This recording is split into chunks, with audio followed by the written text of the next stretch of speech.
Two. 1 2 1 2. Richard, it's Martin. How are you doing? Oh, Martin.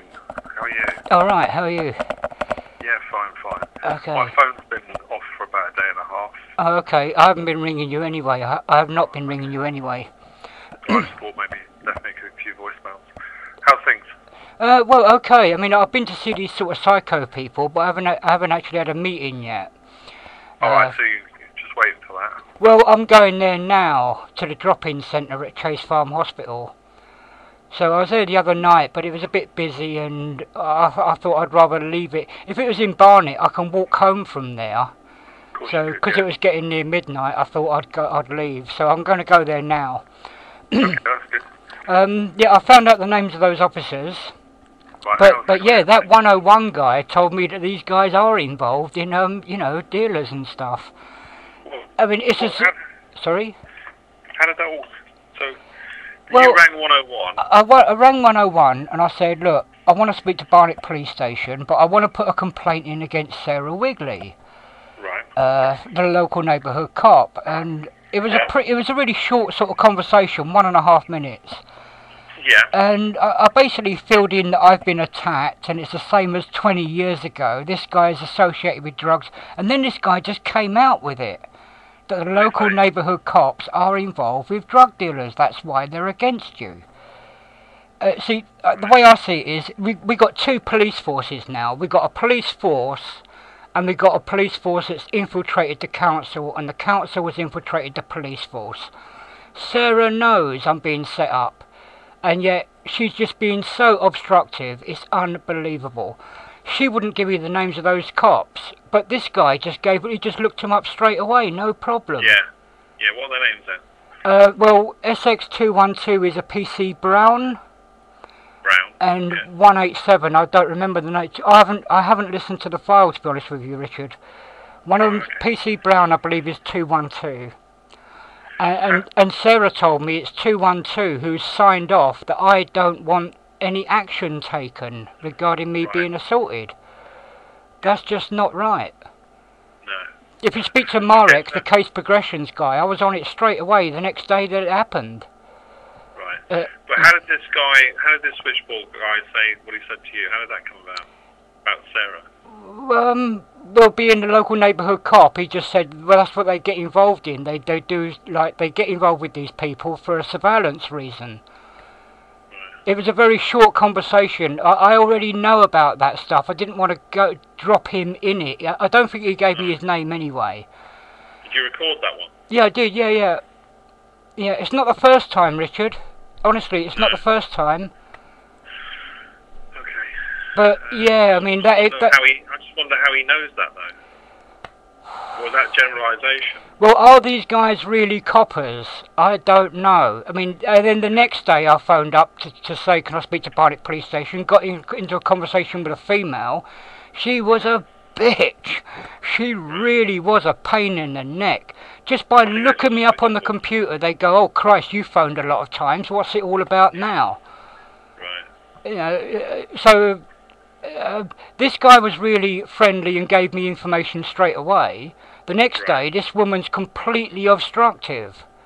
And the other end of the spectrum. Well, then I had to, and then I had to phone back 5 minutes later. I spoke to a guy, and I had no problem with him. No. But, what I was saying to this woman is, what are you? Are you actually police officers? And she said, yeah, she is a police officer. Because I just thought... Well, I denigrated her down to just being a telephone receptionist. I don't know. See, I keep having to spill out the story to these people. Then these people decide, oh, I'm going to be a judge. You can't make a complaint against that, for example. Yeah. Okay. Well, listen. So you need 187.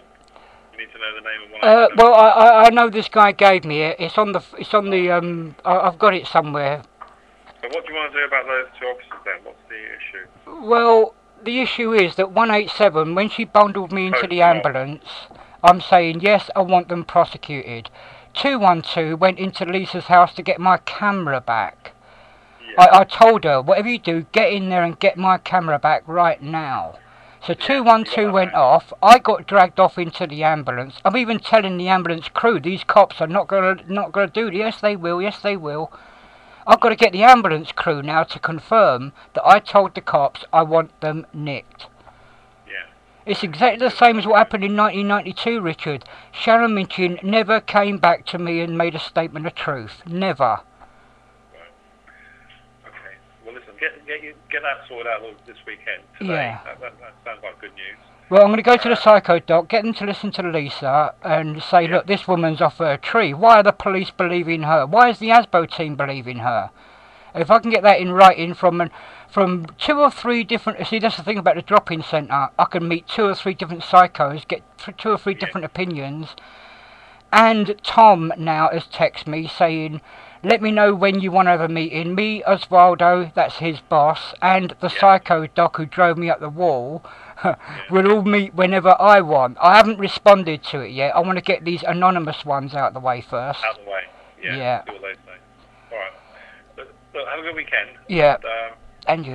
I'll speak to you early next week, yeah? Okay. Oh, yeah, one other thing. Is there any news on this schizophrenia with the pit team? Do you remember that conversation? Is the pit team there as a CPIT team or as a pit team? Because at the moment... Is the pit team that's interfering with me, whereas I thought there was a pit team to help protect me. There's the priority intervention team at the council. Yeah. They're run by Steve Morant. That's that guy you met. Right.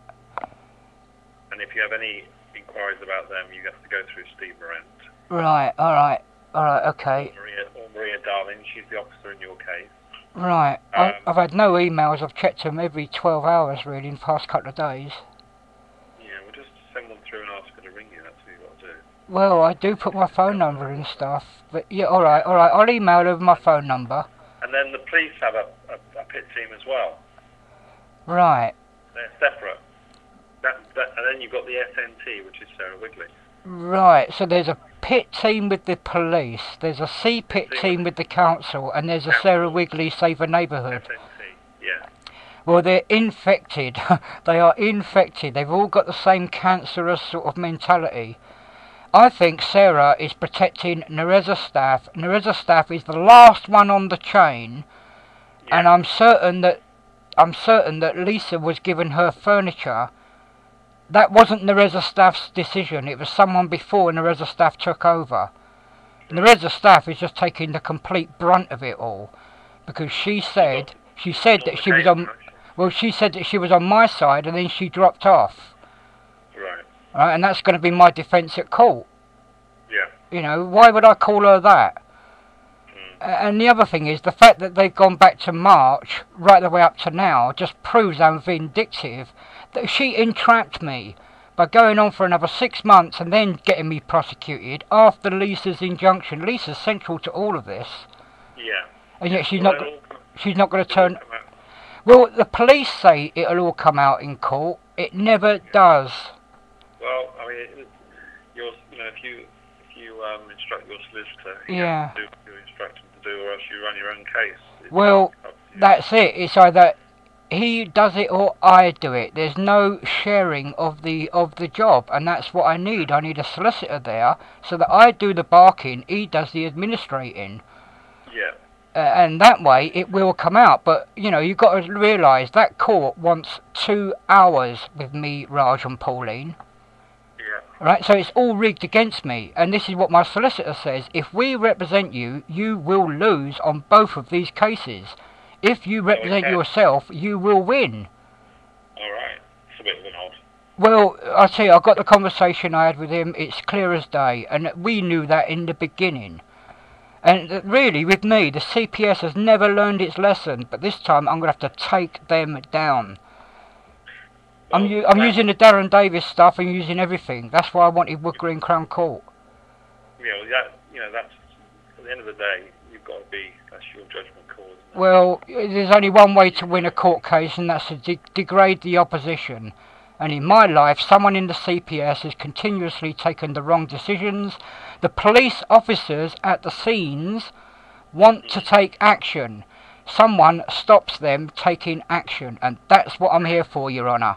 Somebody stopped Nereza staff, somebody stopped the old bill, and there's a witness protection programme. They're incestually related, and it's up to the judge to decide whether or not I'm off my tree. And this is what I'm going to be telling the psycho docs today. Yeah, we'll get that sorted. You know, if the psycho docs say that I'm all right, just like he did in 1995, then I'm going to be all the way taking the CPS down from 20 years ago. Right. I will. You know, you got to destroy the opposition. It's the CPS, it's the police, it's the council's ideology, not so much the individual staff. It's their ideology. Yeah. They took the wrong side, and I've got evidence, and they're ignoring it. All right, listen, get yourself sorted today, and then have a good weekend, yeah? Okay, Richard, yeah, have a good weekend yourself. All right, Take care, mate. Bye.